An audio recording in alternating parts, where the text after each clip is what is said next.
I'm Dr. Michelle Daff, host of the Dr. Daf Show, where life-changing conversations happen. I think femininity is whatever you make On it. my show, I interview some of the most influential women who share their I trials, used to shoot drugs in 1989.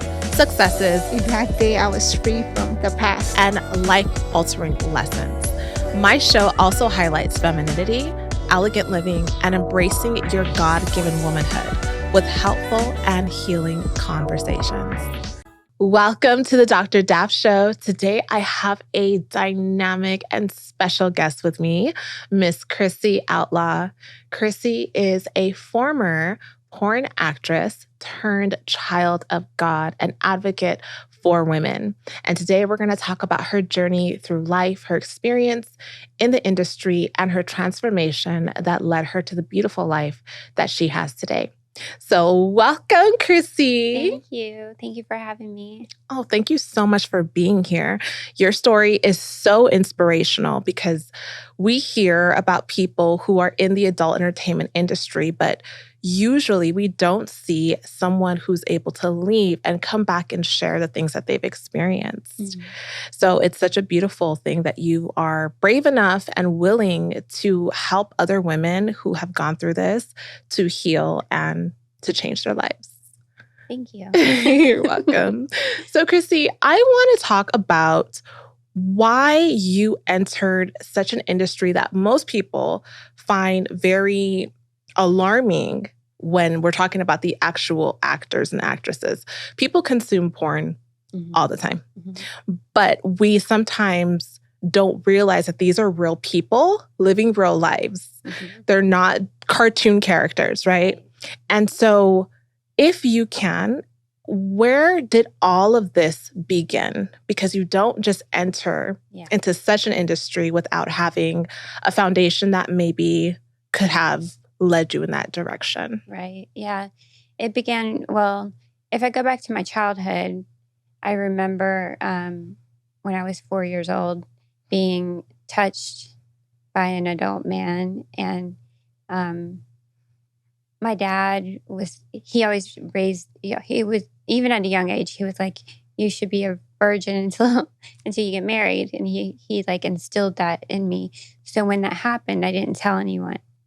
And then as I got a little bit older, it happened more, and it happened with other children. I don't know how they knew what they were doing, but I don't know. So when you were 4 years old, you experienced being molested. Was this by a family member or a friend, or how? No, it was a neighbor right across the street. I was over there with my little brother, and we were playing in the pool. And that's when it happened. And then he was carrying me around, and then he took me inside, and then he took me back out, and I was just like frozen. I didn't know how to react. Wow, and you can actually remember. Yeah, I can remember it so clearly. Like I can remember what he looks like. I can remember the house. Actually, I went back where I used to live in Jacksonville, Florida, and went to buy the old house that we lived in. And the house that they lived in looked exactly like my memory. Wow. So, At 4 years old, that is awful. That is so awful. And during that time, because your father had told you this, even as a baby, a 4-year-old, you're a baby, you were able to internalize that and feel like, okay, I have to be pure even though something has happened to me. Yeah. And you weren't able to tell him? Yeah. Well, my dad also said he'll kill anybody who touches me. So as a child, I thought that was real. I thought he really would do that. So, I mean, I didn't want anybody to be killed. So I just kept it inside. Yeah, well, when you're a child and you hear your parents talk like that, like as a parent, you think that you're protecting them by saying something like that so that they know how much you love them and what you'll fight for them for and that kind of thing. But as a child hearing that, that's scary. You don't want someone to get killed. I think it's kind of confusing. My dad he taught the Bible to us, but he was also an alcoholic. So he would go to bars and get beat up for preaching at the bars and stuff. So Oh. he was very extreme. So when he said he was going to kill somebody, I kind of believed it. Yes. So was your father who introduced you to the Bible? Mhm. I Yeah. see. But then you saw his behavior Mhm. and you thought, okay, this is not really adding up. Yeah, especially when I got a little bit older. Mm-hmm. Then I started seeing like the way he was living was so like drinking all the time and not coming home sometimes and Mm-hmm. just passing out wherever. Especially when I was a teenager, it happened a lot. I'm so sorry to hear that. You know, when you said that the abuse happened when you were 4 and then it kind of kept happening as a child, I think about my work as a psychologist and working with high school students for so many years. Something that I noticed as a huge pattern was so many women and boys, boys and girls, had been molested. And when I was working, because I had on that hat and I was just like trying to solve problems and help them heal, it wasn't occurring to me that this was happening more frequently than it seems, like in the public eye. You don't hear about people being honest about this kind of thing, but it's happening at an alarming rate that so many women at some point in their lives have experienced sexual abuse, molestation, rape, and things of that nature. And it's awful. Yeah. And I wonder sometimes, you know, as parents, how could your parents have protected you in that way in terms of going to a neighbor's house? Like they probably thought it was okay because you're with your brother and that kind of thing. So I think sometimes it's even hard for parents to know, right? Yeah. Well, you know, I was home for Christmas a couple years ago, and my mom said she had a bad feeling about that man. So she kind of had that feeling because he would flirt with her and stuff. So I don't know why she still let me go over there. I think it could have been a better situation if my parents would have said, you know, if anybody touches you, it's not your fault. Like you can come to us and tell us, and you know, it's safe to do that, because I didn't feel safe to tell anybody. I didn't tell anybody till I was in my 20s. Wow. Yeah. This actually reminds me of even a situation with me in my life and experiencing very inappropriate interactions, sexual interactions with family members that were even close in age, where it's like we're playing house. Yeah.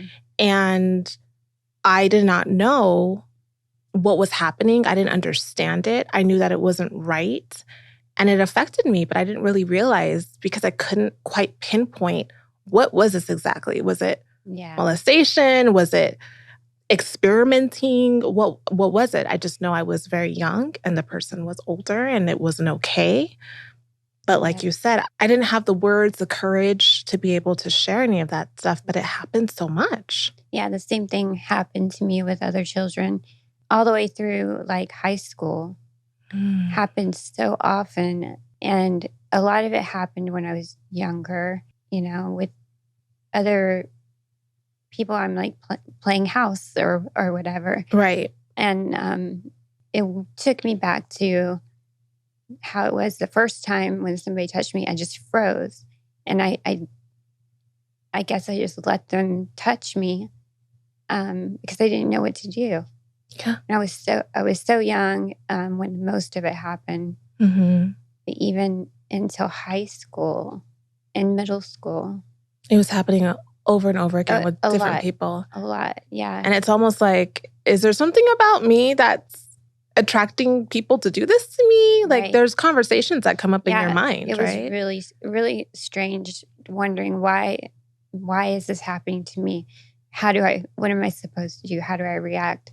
And I've always been shy. So I kind of like internalized it and just froze. I would pretend I was asleep. If it was like a situation where I was pretending I was asleep, I would stay asleep and I would just freeze. Did you ever at any point feel like it was your fault or that you had any Yeah, I thought there was something that about me that was attracting this. Okay. And I didn't know what. I mean, I didn't know what it was to, have Mhm. sex and be sexy and all that kind of stuff. So as a child, you have no idea what's Right. going on. So it is important for those of you who are listening, because I worked in the field and I know how much this happens and how many people don't say anything about this, whether it's their own parent, their own sibling, a family member, someone of the same sex as you are. It doesn't matter. It's inappropriate for anyone to touch you at any point in your life without your permission. And there are people who are willing to listen, like counselors and psychologists at schools. Mm-hmm. And your parents, it's important to share it with your parents, because in your case, your mom had a feeling. And I believe that God always lets parents know, gives them that feeling, that inkling, something is off, something is wrong, but they don't follow it for whatever reason. It's unfortunate, but they are the ones that are here to protect you. Right. I want to know, in your life, Crissy, you went from all of this like childhood trauma that you were experiencing over and over again. But then at some point you mentioned feeling sexy or being sexy. Was there any point in your life that you started taking on some of these experiences and feeling more like empowered by them? Well, it started off not being empowered. When I was 18, my parents said, my mom and my stepfather, my parents had split up. But they said I need to move out at 18 after high school. So I was like, didn't know where I was going to move. So I moved in with some roommates.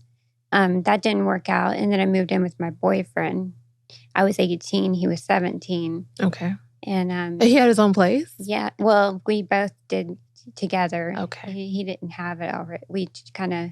Oh, you came together at a place. Yeah. Okay. So you move in with your boyfriend at 18 and you're like in love. Mm-hmm. And how does that progress into your adulthood? Well, we had a very short relationship. And one of the things that shortened our relationship was the fact that I found out he had Playboy TV subscription on our television. Okay. And when I saw that, it bothered me. I thought that it was wrong. But I also was like, these women are so beautiful. And, during that time in my life, in my early, 18, 19, 20, you always, I did get a job at Hooters at one point to see if I was beautiful enough. But it would always be on the radio, like, hey, we have the Hooters girls in the studio. Yay, Mm-hmm. And so there was so many things that kind of made me believe that being sexy was important. And getting a job at Hooters was part of it. I didn't work there very long because I wasn't a good waitress. But I only got the job just to see if they would hire me. I just walked up and said, are you hiring? Out of the blue. And they said, yeah. And then they wanted to interview me. Mm-hmm. I wasn't like the sexy girl. I wore glasses. I worked in an office. I dressed really like, businessy, but not sexy. Mm-hmm. So they said yes. And I thought that was a big deal for me. The subscription kind of upset me. And instead of like really fighting about it, I just kind of took it as information, like, he's not all that into me. And then, we broke up. And then I had a series of relationships, a lot of relationships like that, because I moved in from boyfriend to boyfriend to boyfriend, because I knew I didn't really have a place to live. Mm-hmm. And there was one time I worked three different jobs just to pay rent. I just realized in all these relationships, they were bringing porn into the house, and I would sometimes throw it away, and it would come back. The same exact video would come back into the house. Mm-hmm. So I hated porn, and I hated how it made me feel. It made me feel unattractive, not sexy enough, not good enough. Well, that reminds me of what a lot of us experience now with Instagram. I hear so many women who, yes, it's not porn, right? But there are so many women who are showing so much of their body, who are doing videos that are explicit. And their boyfriends or husbands are scrolling all day, liking pictures, hiding in the bathroom, watching videos, and following women. And a lot of times women will say, like, why are you following all of these women? And they start to feel insecure. Like, you want women who look like this, who had all this surgery or whatever the case might be. And they start comparing themselves. And then, like you're saying, you didn't like it, but yet you also wanted to feel like you were just as pretty as they were. Right. And so a lot of times women will start making changes to their body. I don't know how many women I've met who've wanted lots of different surgical procedures because of their boyfriend's behaviors. So I think it's a very unfortunate but very real situation that's still happening right now. It may not be porn, but it's still, media. Yeah.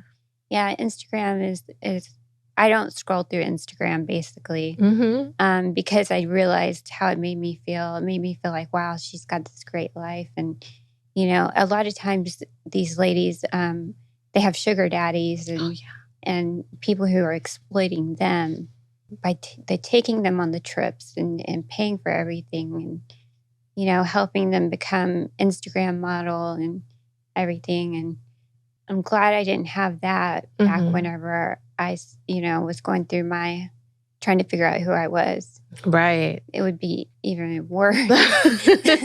This video is sponsored by myself and my luxury fragrance line, Fine Forever Fragrances. We have 3 very elegant, feminine, and unique fragrances that you would love. 2911 is our debut fragrance, which is a perfect feminine, everyday, daytime, or date night fragrance. It exudes mystery, elegance, and warmth. Silent Storm is another fragrance that we have, and that fragrance is a decadent gourmand fragrance. It's rich, it's smooth, it's refined, and it has notes of sea salt, caramel, and it gives off an alluring and captivating impression when you wear it. And our final fragrance, Mustard Seed, is a sweet aquatic floral with pineapple, jasmine, and musk. It's perfect for brunch with the girls or basking in the sunshine. It is a sophisticated and memorable fragrance. So if you love to be the best smelling woman in the room, then you have to have these in your fragrance collection. Visit fineforever.com and use the code Dr. Daf for 10% off of your fragrances to support this show. Thank you. So you went from hating porn and being just so disgusted with it to becoming a porn actress. Can you just tell us how that started and how that happened? Well, going from relationship to relationship, there was times in between where I didn't really have a boyfriend. So I went, actually, this is when the internet started.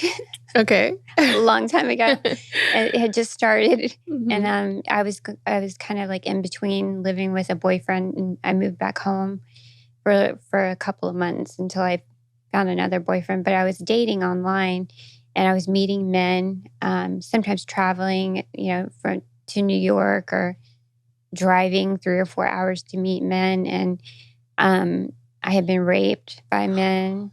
I showed up to New York, and the guy didn't look the same. He was like much younger in his photo. I felt obligated to be with him because he paid my way. And for some reason, I had this thing where I always felt obligated. Like, if they do that for me, then I should at least do this, So it was a really weird situation. We were like together for like 3 or 4 days and I had to be with him. It was disgusting. People are still doing this, though. Do you know how many girls go on dates and just because the man pays for dinner or pays for the movie, they feel like they have to have sex with them? Yeah. I mean, it comes from a deep sense of, just feeling unworthy and insecurity. And it seems like from all of the different boyfriends that you're mentioning that you were sort of even having like this like romantic fantasy of like love. Yeah. I mean, my whole purpose for dating was to find my husband. My mom and my stepfather used to always say, when are you going to get married? When are you going to find someone?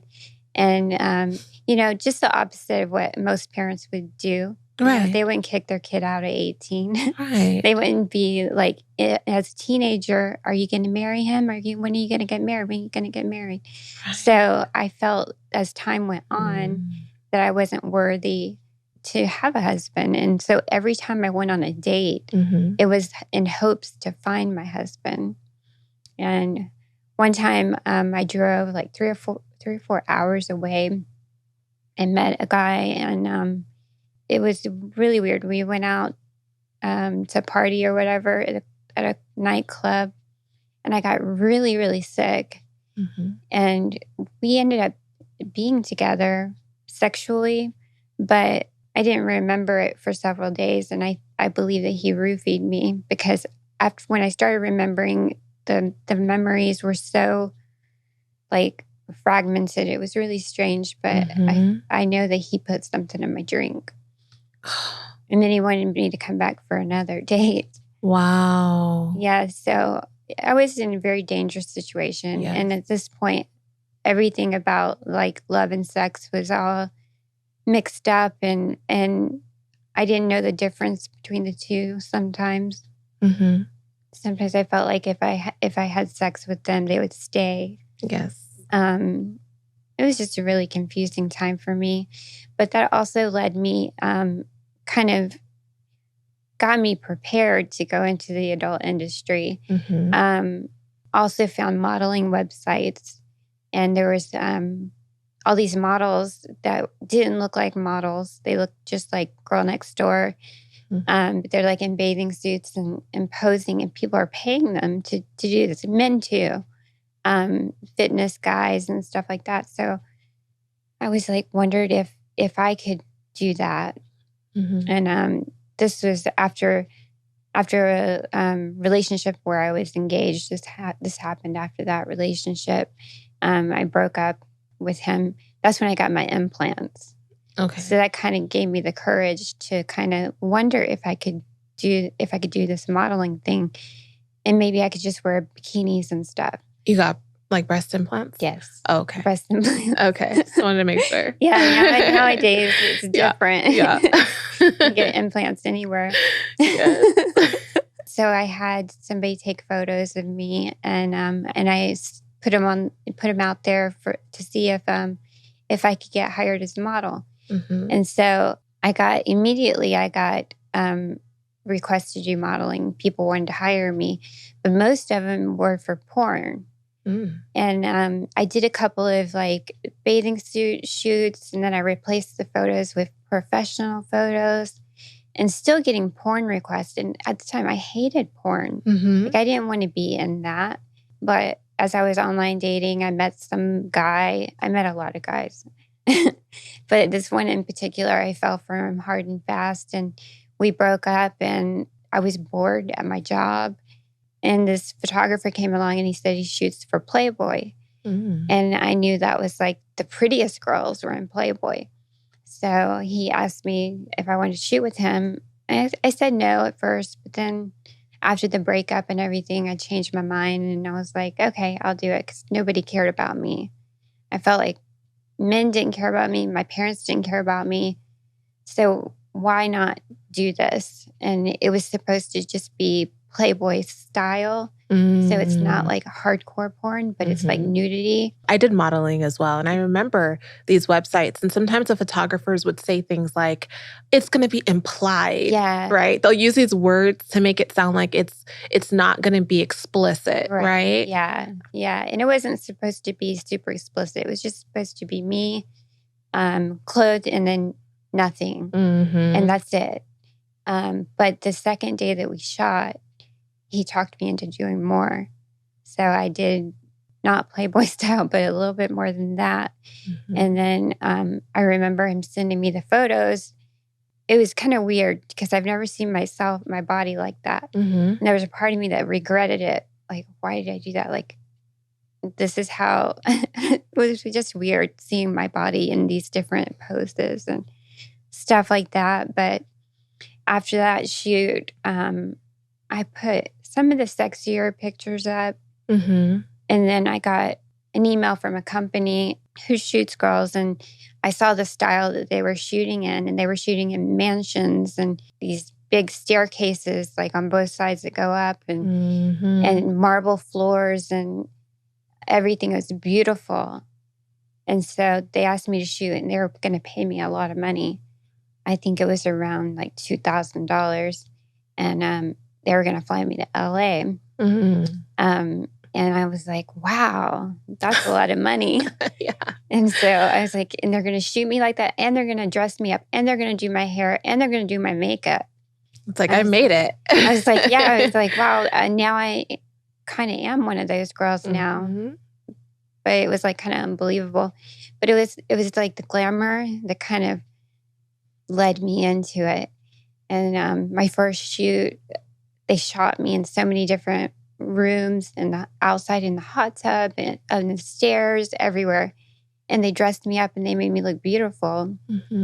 And so those pictures were shown to a model manager.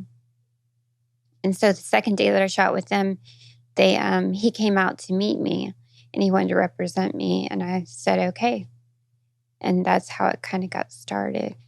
So during that time, it was just one of those things where it was like you're slowly getting more and more comfortable doing these things. But still, those things are pictures, right? And you came from an environment where your father was drinking, and you were experiencing, you had a stepfather, right? Yes. A stepfather. Was he the one that was drinking? Was that your biological father? My biological. Your biological father. And then you saw your mother and your stepfather, and you're in a position where you're feeling like no one really cares about you. No one really loves me. They want me out of the house so that they can have their life. And,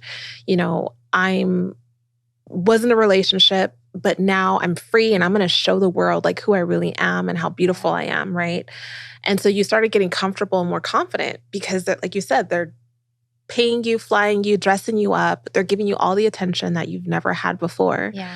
But that's still different going from that to actually having sex, actually being filmed, having sex. So how were you able to mentally bring yourself to a place where you were comfortable doing that on camera? Well, first off, it started off slow where I was by myself for a long time. Okay. Then they work you into working with women. Then after that, they push you to work with men. I see. And I guess as far as working with men go, I worked with my boyfriend only. And that was for 3.5 years. Okay. And so him being my boyfriend kind of made me feel like it's not that bad. But it was still bad. Did you meet him on set and then they said, no? Okay, so this was someone you just met and you just so happened to start doing porn. Was he the one that got you involved? On the online dating. Okay. I met him. Actually, I met his friend at a restaurant. He got me drunk off one drink, and then he took me to the guy who became my boyfriend's house. He was in bed with another girl. This is a really crazy story, but his friend took me into a room and started having sex with me. His friend, the one that got you drunk. Yeah. Okay. And then the other guy came in with a camera, and they started recording me, and they were taking turns. And I was devastated by that. Big time. And I told my ex-boyfriend, who was a pornographer, who was running my website, and he just said, well, do you think he could, do a movie with you? And I'm like, I felt like I just got raped twice because I froze for one, and I was drunk. And so I was like, I just cried, and I was just like, forget it. Never mind. And then I ended up being with the guy for 3.5 years. So how does a person who's watching this, they hear your story about, feeling like, you're being taken advantage of, but then you end up with the same person that you felt was taking advantage of you. Like how does that happen? And how does a person stop themselves from allowing that to happen? Yeah. I mean, I was in a bad place, and this guy made me feel special. And he had an accent from like Iowa, and he was just charming. He was charming, yeah. Super charming, very handsome. And I was alone. I didn't have any support at all from anybody in my life. But he kind of turned on the charm, and I felt like there were times when I felt like he wasn't the same, like he changed. But we moved from Florida to San Diego. Okay. That's how after that, I ended up coming to Las Vegas, then LA. Okay. But he was abusive, Mm-hmm. physically abusive. He kept all the money. He spent all the money that I made. He ran my whole business, basically. He said who I could shoot with, who I couldn't shoot with. He was into selling like articles of clothing and stuff like that. He did all of that. I wasn't even doing that stuff. So he took it to another level. And then he also made it where he would work with me. I see. So that's how I got into working with men. I see. Was through that situation. And were you, at some point, did you feel comfortable? No. You never felt comfortable? No. Did you have to do anything? I did not like working with him. Okay. With him specifically. Yeah. Did you have to do things to get yourself to perform, like in terms of drinking and drugs? Because I think a lot of people don't realize that women who are in the adult entertainment industry a lot of times have to do things like do heavy drugs and drink heavily in order to get themselves to even perform. I've seen that in different shoots that I've been at. For me personally, I would dissociate. So I would be doing the pretty girl. They call it pretty girl when you're doing the photos. Okay. And you're all dressed up and it's glamorous. And then you do your pretty girl photos, and then you go into the photos with the man. And then at that point, it was still kind of glamorous, but getting me where I was a little bit more uncomfortable. And then you do the sex scene after that. And then the sex scene is where I felt most uncomfortable. Yeah. In terms of the porn industry, how is it different from what it looks like on the outside for the girls that are involved in this? Yeah. So what it looks like on the inside is, for me, okay, so my situation is different than today. Okay. Today, porn has gotten hardcore. It's gotten vile and disgusting. They want the girls to do so much more than when I was in it. When I was in it, they were shooting in mansions. They don't do that anymore. So personally, I didn't have to do drugs because I would dissociate. And when we would start taking clothes off, that's when I would pretend like I was like, it was like I was like above myself looking down, and I was doing a performance. Okay. So I was seeing myself as like from above. I don't know. And that's how I did it. It was like an outer body experience. And then I would, get through the scene, and I guess I did a good job because I got, more and more work, and I had an abundance of jobs I could do. And a lot of times I would turn a lot of stuff down because I had a lot of downtime. I'm an introvert, so I can only go so far until I'm like, I got to take a break. That doesn't happen nowadays. These girls work every day of the week. It's crazy. But even when I was shooting the glamorous stuff, I've seen girls do cocaine and drink and stuff like that before the shoot. And now, when you were in those situations where you were meeting other girls, did you find that a lot of the girls that were in the industry were doing it because they genuinely enjoyed it? Or did you find that a lot of them had very broken backgrounds? Yeah. A lot of them were broken. Yeah. I mean, I can think of like 2 or 3 women I knew that did cocaine every time they did a shoot. And it wasn't even the hard stuff, like the hard kind of shoot. It was not hardcore. Right. It would be very soft.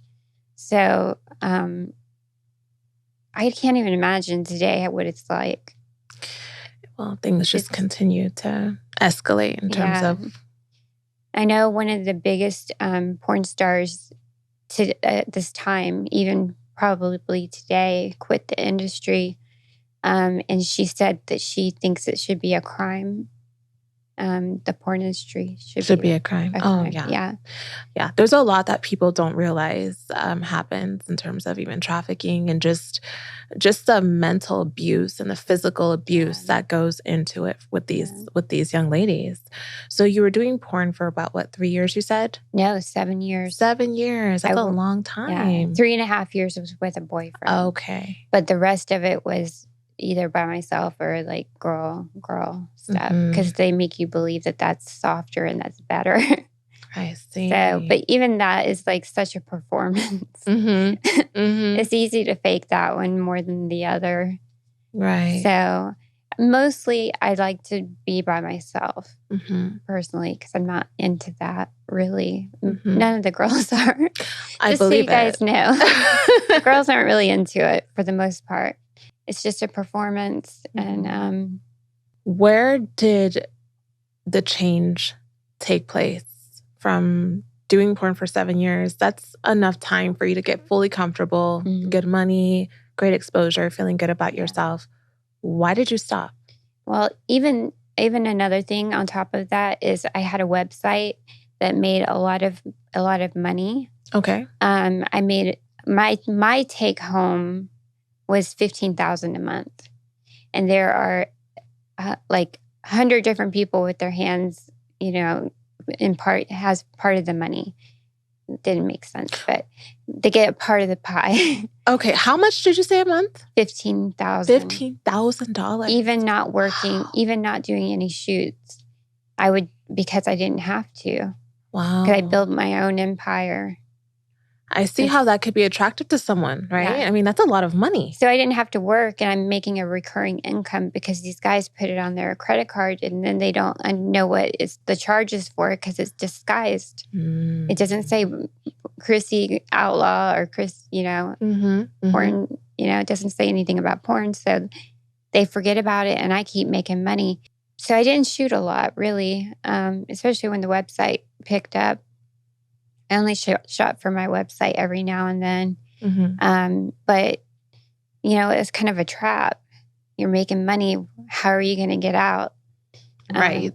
Like you're used to a certain way of life, a place to live, a certain kind of car, certain hair extensions and nails and tanning and all that stuff that's glamorous. And so... And the attention. Yeah, and the attention. And the feeling, for me, it was like a false sense of love.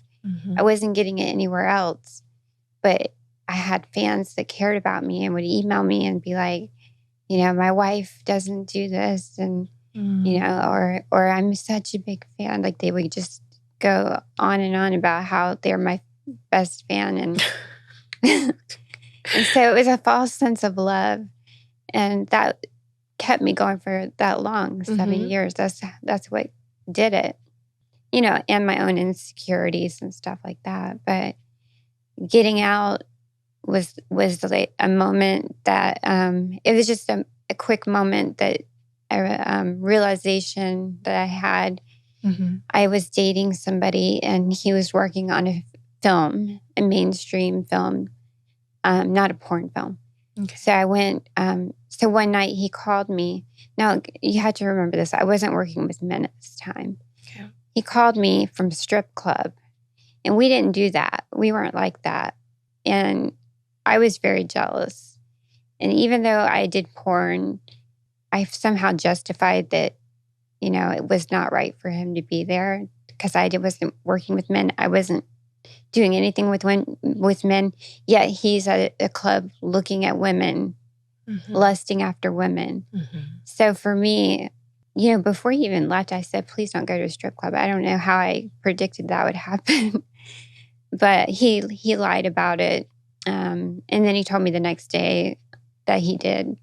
Wow. So it's like, even though you're in this industry where you're this glamorous porn star, he's still going to the strip club. I'm the fantasy. You're the fantasy. And he still wants to go to the strip club. Yes, he still wants something more. And so I flew out to where they were shooting, and I met some people on the set, and one of the people on the set who went to the club were like, "Why do you even care? Like I have like 3 or 4 kids, And my wife doesn't care. Like sometimes a man wants to see big boobs. Sometimes he wants to see little. Sometimes they want a brunette. Sometimes they want a blonde. Like this is what's normal. And it kind of was like what I've kind of believed all throughout, my life. Like, I can never be enough. So the next day, I had a guy that I was sitting by, and he was like, I just met him. My boyfriend was shooting, so he wasn't around. And he said, what kind of work do you do? And I was like, modeling. Like, what kind of modeling? And I said, oh, just like calendars and like with cars and stuff. Mm-hmm. And he asked me another question. He didn't believe me. And so he asked me another question. I said, okay, I do porn. And he was like, well, do you know that you don't have to do that? Like, do you know about Jesus? And I was like, after I found out my boyfriend had gone to the club, I had been praying for the first time since I was a child that God would send me a sign. So he asked me if I knew Jesus, and I knew. That was God. Wow. Yeah. I'm trying not to cry. It's okay. It's okay to cry. The power of God is just so wonderful. It's like I was, as a little girl, I believed in Jesus. And then he was there for so long. He was there. That's the thing. He was always there. He was. It didn't feel like it. Yeah. Yeah. So anyway, I talked to this guy, and I was like, yeah, I do. And he's like, do you want a new life? You can change your life. And I was like, yeah, I do. And he's like, I'm going to go ask your boyfriend if I can go outside and pray with you. Oh, wow. And so my boyfriend looked at me and gave me this weird look. And then he gave him permission, because he was kind of a passive boyfriend in a way towards other men. He was kind of passive. Okay. So we went outside and we did the old-fashioned prayer, like Jesus is coming into your heart and all that. Mm-hmm. Very simple. I cried. And that night, after my boyfriend had been shooting, came back to the hotel room. I said, I can't sleep in the bed with you. He was like, what? He had no idea what really happened. Mm-hmm. I said, I can't sleep in the bed with you anymore. Like, we have to break up. And I had already emailed my manager and told him I was taking a break, but it was like a permanent break. So the way I broke free, that's what led to it. And then I just quit. And then I ended up moving out of the boyfriend's house, finding an apartment by myself for the first time. Wow. And just going from there into going to church every time it's open. Yeah, there was a lot of healing that happened after that. But I broke free totally. Like, I didn't take any more money from my website, even though I could continue taking it for years. Mm-hmm. Even though I was out of it, I still could take the money. That's true. But you know what? God told me, he said, don't take the money. I'm going to show you that I'm your father and I'm going to take care of you. And he did. And it was crazy. Somebody donated me a car. Wow. People were donating for my rent. It was like he came through. So like, it was crazy. It was crazy. It made my faith so strong. And it was like the love of a father I didn't have. So he definitely proved himself. And I never doubted after that. I always just knew.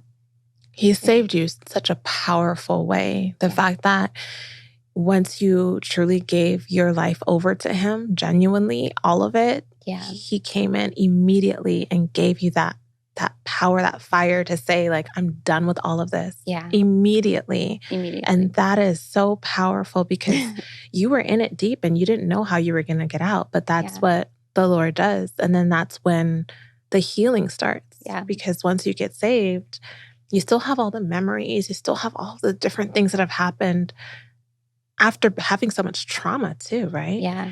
And even like you were saying, dissociating yourself from what you were doing a lot of times can lead to things like mental illnesses and things of that nature. Mm-hmm. And so, those things do need to be saved as well, your soul. Yeah.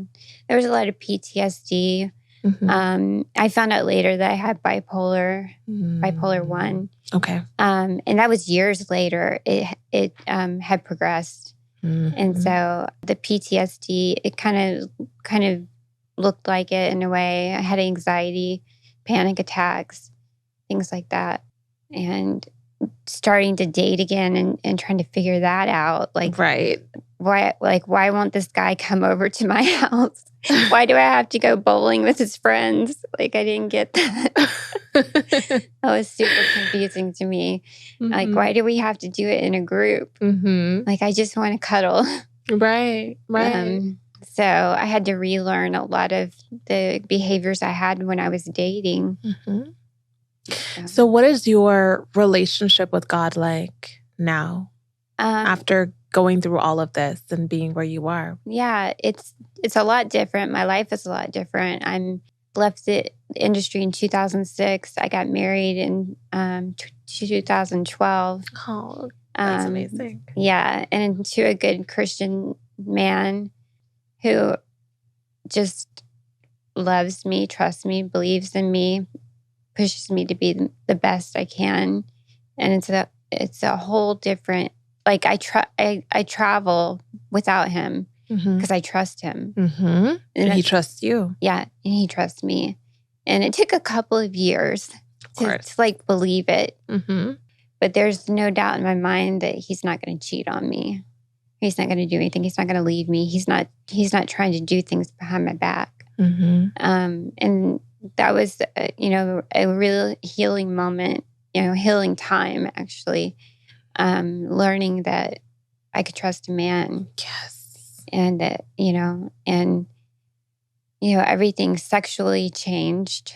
It was more, instead of somebody taking from me, it was more somebody giving to me and loving me. And some of the behaviors that I had that were unhealthy and I didn't know, it changed. Things like that didn't happen anymore. Some of the perversion that was in my life just stopped. That's what Jesus does. That's what having Jesus in your life does. It changes everything for you. And it saves you, literally saves you from the life that you once had, and just transforms slowly to process all the things that you've experienced, and you're a new creation. Yeah. What would you say to a young woman who is in the porn industry right now, who is considering porn, or who now they have things like OnlyFans and all these websites where it's like, oh, it's just me. It's my terms. No one's controlling me. Yeah. It's my body, right? They feel more empowered. But a lot of the women have gone through similar stories as mine. Exactly. The reason I know that is because I've run support groups before, and I've helped women. I've mentored women who've come out of that industry, even the softest kind of porn, and most of them have been sexually abused. Yes. And I would just say to them that they're worthy of more, and that they're more than what they are sexually. They have more value. They can break free just like I did. Just have faith in God, and he can change your whole life. That's what he did for me.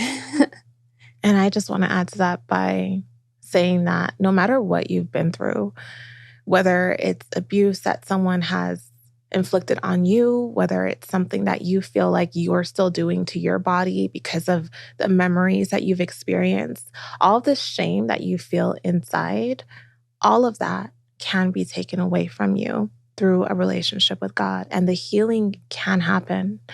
Just watching this right now, the Lord is healing you internally. He's healing your heart. He's healing your mind.